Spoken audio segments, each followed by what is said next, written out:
Assalamualaikum warahmatullahi wabarakatuh. Baik, di sini kami akan menjelaskan mengenai tugas yang diberikan kemarin, yakni mengenai dua buah jurnal nasional dan internasional.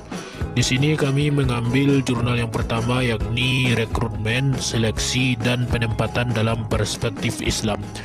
Sebelum dijelaskan terlebih dahulu, kami akan menjelaskan mengenai rekrutmen. Ada beberapa pendapat para tokoh mengenai definisi rekrutmen.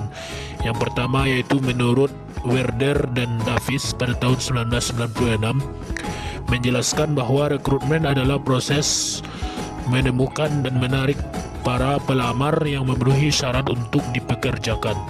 Yang kedua yaitu ada rekrutmen menurut Ardana dan kawan-kawan pada tahun 2012 menjelaskan bahwa suatu proses mencari tenaga kerja atau karyawan dan mendorong serta memberikan suatu harapan dari mereka untuk melamar pekerjaan pada perusahaan.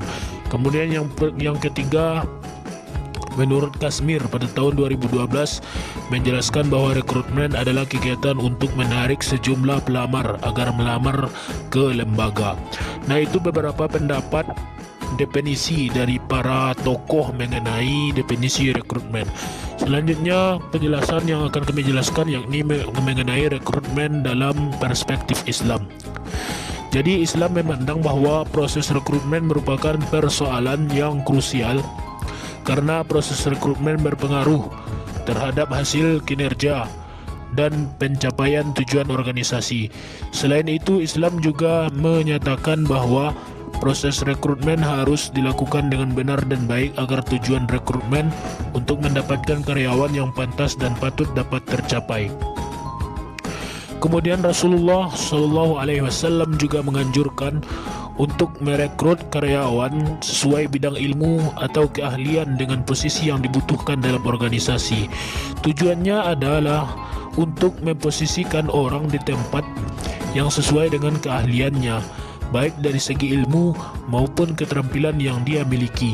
Dengan demikian, setiap karyawan mengerti dan paham apa yang menjadi tugasnya, apa yang harus dikerjakan, dan apa yang menjadi tanggung jawabnya. Baik, itu penjelasan dari saya. Kemudian akan dilanjutkan oleh kawan-kawan saya mengenai seleksi dalam perspektif Islam. Disilahkan.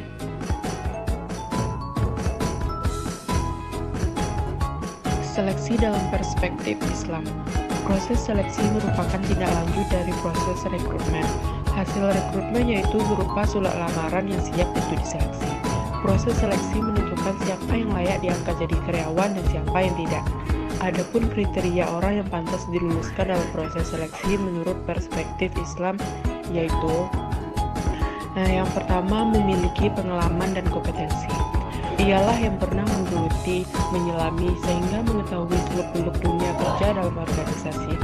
Kompetensi maksudnya ialah karyawan yang mempunyai kemampuan tugas yang berdasarkan keterampilan dan pengetahuan sesuai bidangnya. Karyawan yang memiliki sikap kerja baik sesuai dengan aturan Allah. Yang kedua itu memiliki ketakwaan dan keturunan yang soleh, yaitu karyawan yang takut akan azab Allah sehingga di dunia selalu melaksanakan perintah Allah dan menjauhi larangan Allah.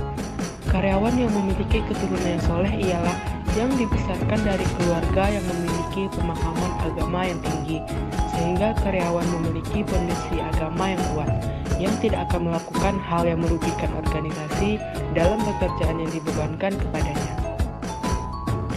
Yang ketiga itu memiliki akhlak yang mulia, yaitu karyawan yang memiliki tingkah laku yang baik, melakukan tugasnya tanpa paksaan, menjalin hubungan baik dengan sesama rekan kerja, sehingga tercipta lingkungan organisasi yang kondusif.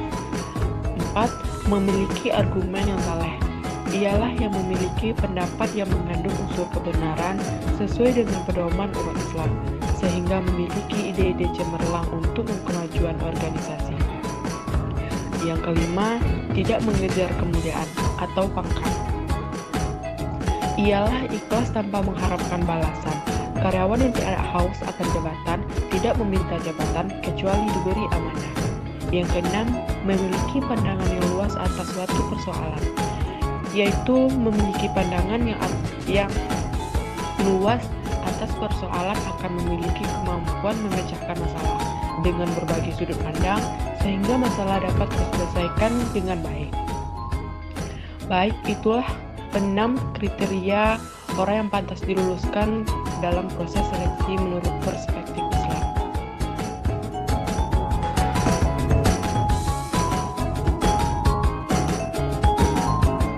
Selanjutnya, penempatan karyawan dalam perspektif Islam. Nah, apa itu penempatan? Penempatan itu merupakan proses yang dilakukan untuk menduduki posisi karyawan yang lulus seleksi. Penempatan karyawan harus dilakukan sesuai dengan bidang ilmu dan keahlian serta kemampuan yang dimilikinya. Nah, dalam penempatan atau seleksi dibutuhkan seorang yang profesional. Sebagaimana dalam sebuah hadis dijelaskan, sesungguhnya Allah sangat mencintai orang yang jika melakukan suatu pekerjaan dilakukan dengan cara itqan atau profesional. Hadis riwayat Tabrani. Profesionalisme dalam pandangan Islam dicirikan oleh 3 hal, yakni kafaah atau keahlian, himmatul amal atau etos kerja yang tinggi, dan amanah dan percaya. Selanjutnya, penempatan karyawan harus dilakukan dengan baik dan tepat, karena penempatan sangat memiliki peran penting untuk melaksanakan tugas ke depannya.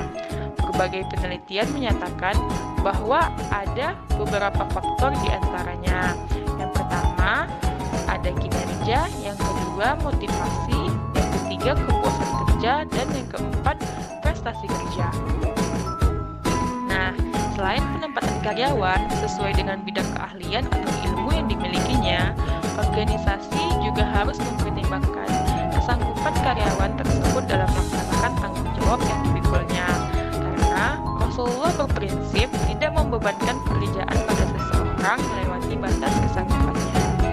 Terima kasih.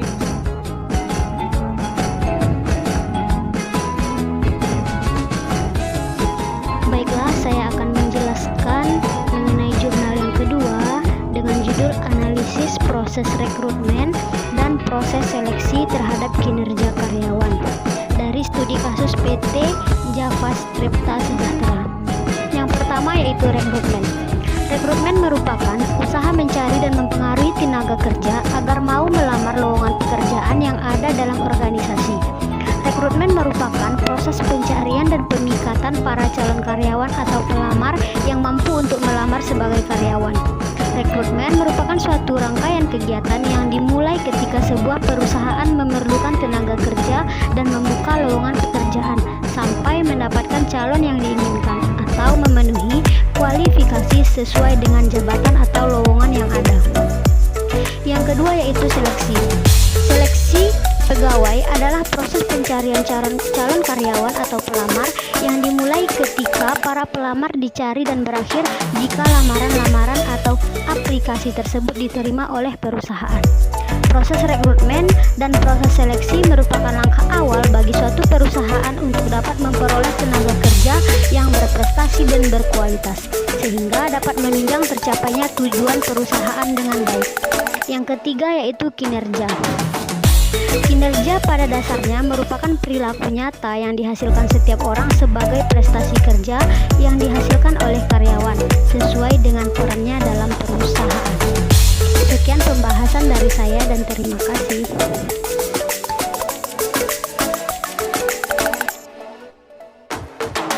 Assalamualaikum warahmatullahi wabarakatuh. Baiklah, saya akan melanjutkan, yaitu rekrutmen dan seleksi sangat berpengaruh terhadap kinerja karyawan. Hal ini dapat dilihat dari penjelasan berikut. Yang pertama yaitu pengaruh proses rekrutmen terhadap kinerja karyawan. Pengaruh rekrutmen dengan kinerja karyawan melalui pengujian rekrutasi, ternyata ada pengaruh yang positif antara rekrutmen dengan kinerja karyawan. Hal ini menunjukkan bahwa pelaksanaan rekrutmen khususnya pada PT Javas Tripta Sejahtera dampak terhadap kinerja karyawan, di mana semakin baik rekrutmen maka dampaknya terhadap kinerja karyawan akan dapat lebih ditingkatkan. Yang kedua, pengaruh proses seleksi terhadap kinerja karyawan. Berdasarkan hasil uji regresi, yakni antara seleksi karyawan dengan kinerja karyawan, ternyata ada pengaruh yang positif dan signifikan dengan kinerja karyawan.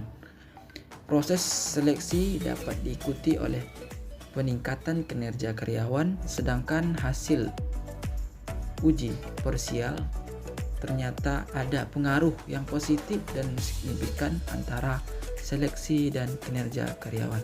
Sekian.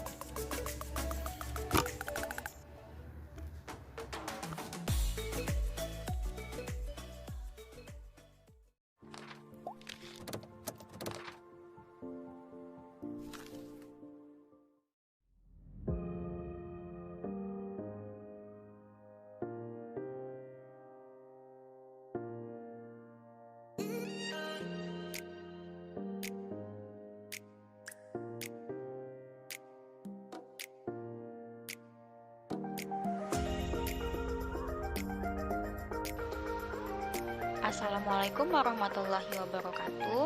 Di sini kita membahas tentang poin kedua, yaitu proses pengelolaan sumber daya manusia pada lembaga profesional dulu ya. Yang pertama ada manajemen sumber daya manusia atau MSDM. Manajemen sumber daya manusia ini merupakan bagian dari konsep besar ilmu manajemen. Nah, berbicara tentang manajemen, maka akan sampai pada pemahaman organisasi, dan organisasi sendiri mempunyai sumber daya yang digunakan dalam pencapaian tujuan. Selanjutnya ada tujuan manajemen sumber daya manusia. Secara terperinci, tujuan manajemen MSDM bisa dikategorikan ke dalam beberapa kategori sebagai berikut. Yang pertama ada tujuan organisasional, yang kedua ada tujuan fungsional, yang ketiga tujuan sosial, dan yang keempat tujuan personal. Nah, selanjutnya ada fungsi dari MSDM. Yang pertama ada fungsi perencanaan, pengorganisasian, pengarahan, dan pengendalian.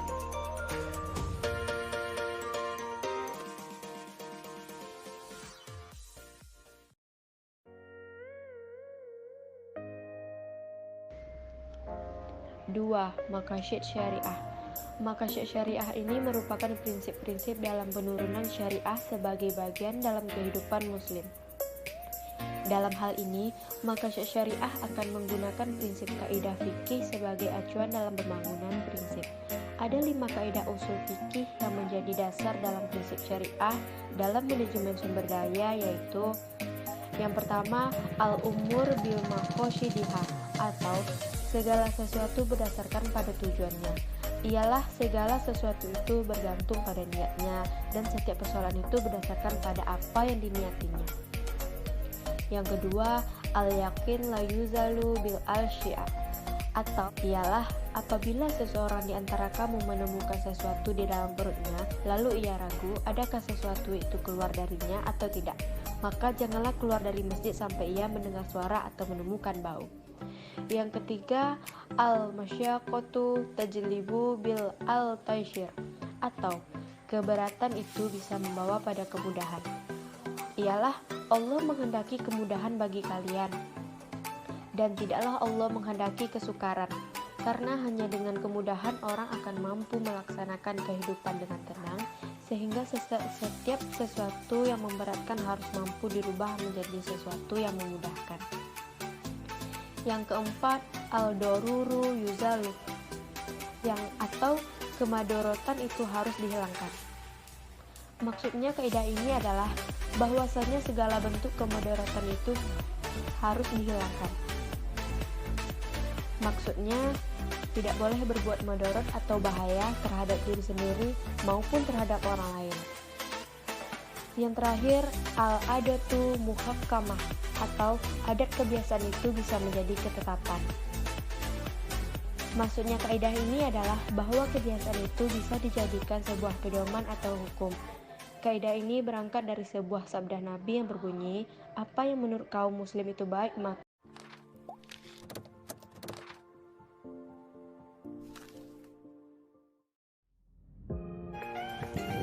ketiga, prinsip-prinsip syariah. Beberapa prinsip syariah dalam pengembangan manajemen adalah sebagai berikut. Yang pertama ada yang namanya prinsip amanah. Yang dimaksud di sini adalah Islam menganggap berbagai jenis sumber daya yang ada merupakan pemberian atau titipan Tuhan kepada manusia. Kemudian prinsip-prinsip syariah yang kedua yang dinamakan dengan prinsip kepemilikan terbatas. Islam mengakui kepemilikan individu dalam batas-batas tertentu, termasuk kepemilikan alat produksi dan faktor produksi. Kepemilikan individu dalam hal ini dibatasi oleh kepentingan masyarakat. Yang ketiga ada namanya prinsip kerjasama dalam kebaikan. Kekuatan penggerak utama ekonomi Islam adalah kerjasama. Seorang Muslim, apakah ia sebagai pembeli, penjual, penerima upah, pembuat keuntungan dan sebagainya, harus berpegang pada tuntunan Allah Subhanahu wa Ta'ala. Yang keempat, prinsip tanggung jawab sosial. Pemilikan kekayaan pribadi harus berperan sebagai kapital produktif yang akan meningkatkan besaran produk nasional dan meningkatkan kesejahteraan masyarakat. Kemudian prinsip syariah selanjutnya adalah prinsip kepemilikan bersama. Islam menjamin kepemilikan masyarakat dan penggunaannya direncanakan untuk kepentingan orang banyak. Namun demikian, hal ini bukan berarti Islam mendukung sosialis atau komunis. Kemudian prinsip distribusi ekonomi. Seorang muslim yang kekayaannya melebihi tingkat tertentu atau nisab diwajibkan membayar zakat. Kemudian prinsip syariah yang terakhir adalah prinsip keadilan. Islam melarang setiap pembayaran bunga atau riba atas berbagai bentuk pinjaman, karena riba hanya akan menyakiti salah satu pihak, yang ini akan melahirkan ketidakadilan. Demikian prinsip-prinsip syariah yang dapat saya jelaskan. Selanjutnya akan dijelaskan oleh kawan-kawan saya berikut ini. Sekian, terima kasih.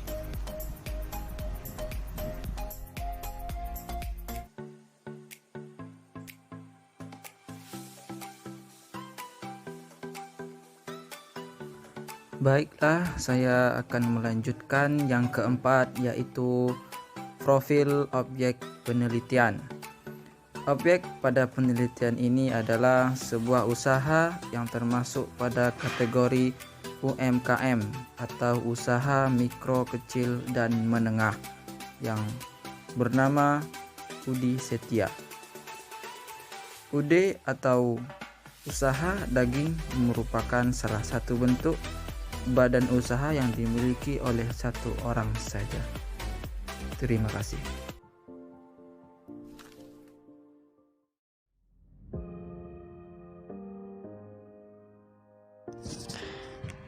Yang kelima yaitu implementasi prinsip syariah dalam manajemen sumber daya manusia. Perlu disampaikan di sini bahwa usaha pada sektor UMKM boleh jadi merupakan usaha yang berbasis pada figur pemilik secara sentral. Artinya, seringkali idealitas teori dan ilmu manajemen SDM terlalu tinggi untuk bisa diimplementasikan pada sektor UMKM. Berikut akan dipaparkan beberapa poin penting yang terkait dengan ruang lingkup MSDM pada perusahaan yang menjadi fokus penelitian. Yang pertama yaitu analisis pekerjaan. Analisis pekerjaan merupakan sebuah analisis untuk menentukan gambaran pekerjaan yang akan dilakukan serta spesifikasi orang atau SDM yang akan melakukan pekerjaan tersebut. Yang kedua yaitu rekrutmen SDM. Rekrutmen merupakan proses penarikan tenaga kerja yang akan menempati posisi dalam sebuah pekerjaan. Yang ketiga yaitu seleksi. Seleksi merupakan proses pemilihan calon pegawai sesuai dengan spesifikasi dan kebutuhan organisasi tersebut. Yang keempat yaitu pengembangan SDM. Pengembangan SDM merupakan wahana untuk membekali pegawai atau SDM dengan beberapa keterampilan yang relevan bagi organisasi. Dan yang terakhir yaitu kompensasi. Kompensasi secara mudah dipahami sebagai balas jasa yang diberikan organisasi atau perusahaan kepada pekerja atas kinerja yang telah dilakukan.